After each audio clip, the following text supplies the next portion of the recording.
Welcome to the Daily Review. This is Razak, Senior Trading Strategist here at CMTrading. Today is March 17th, 2025, and today is Monday morning. So looking at the highlights of the day, gold rallies to new all-time record highs and breaks that 3K. But first, looking at today's major economic events, so 2:30 South African time from the United States, we have a core retail sales number coming out.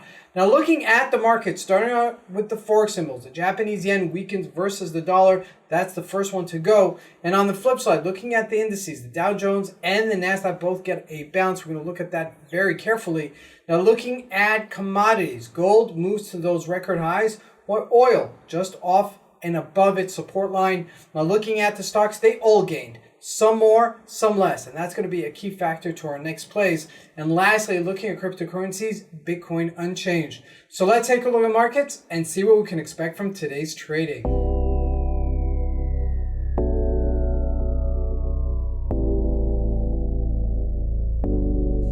So here we go. First with the Japanese yen. Now we got a little bit of a bounce. Not a major bounce, but a little bit of a bounce.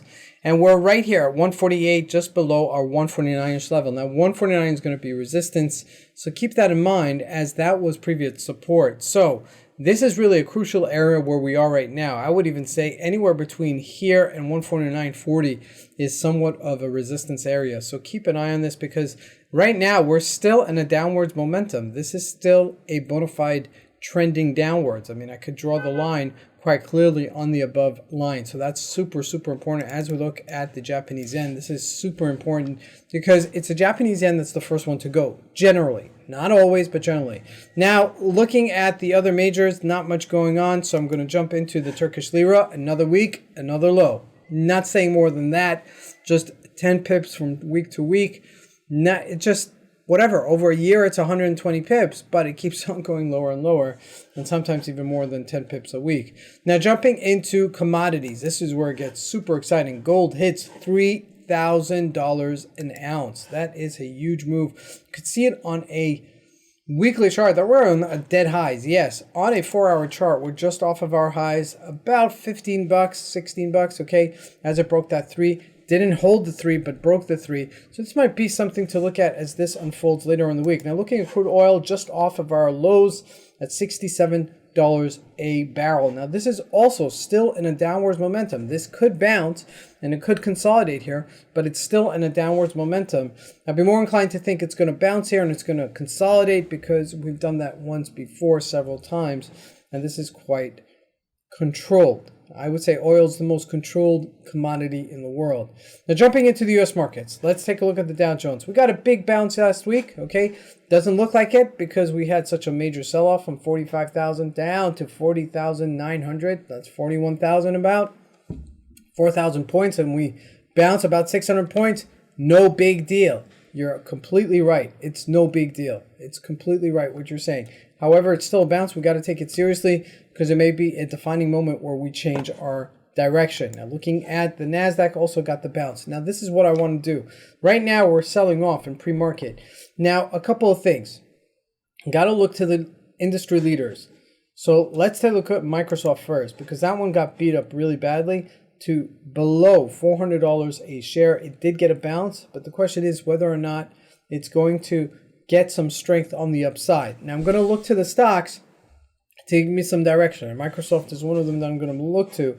If we look at Apple, it also sold off, and the bounce wasn't as extreme. Now, the ones that the bounce is not as extreme, not as big, okay, we're going to compare Tesla and NVIDIA in just a second.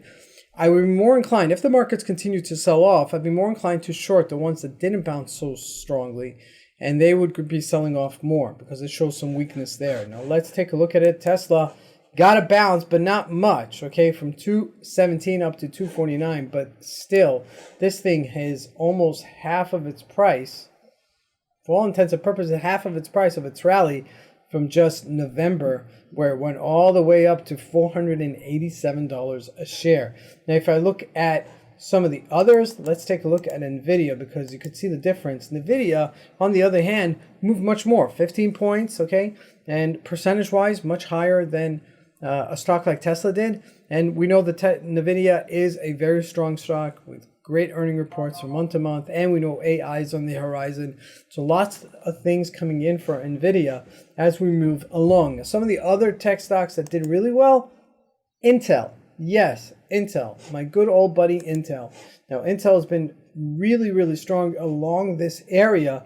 If it does break above $26, then we could see a little bit of a recovery if that is on the horizon. Now, this week we do have FOMC rate decisions, so that's super important. Still, we're not out of inflationary woods, and we may still be in a recession. So lots of things going on right now in the markets, in the economy, that we need to digest. Lastly, let's take a look at Bitcoin, really unchanged here as it just consolidates at 83K. That's fine for now, but it could still have some downwards momentum if it doesn't sustain this area. This is Razak. I want to wish you guys a great trading day. Thank you.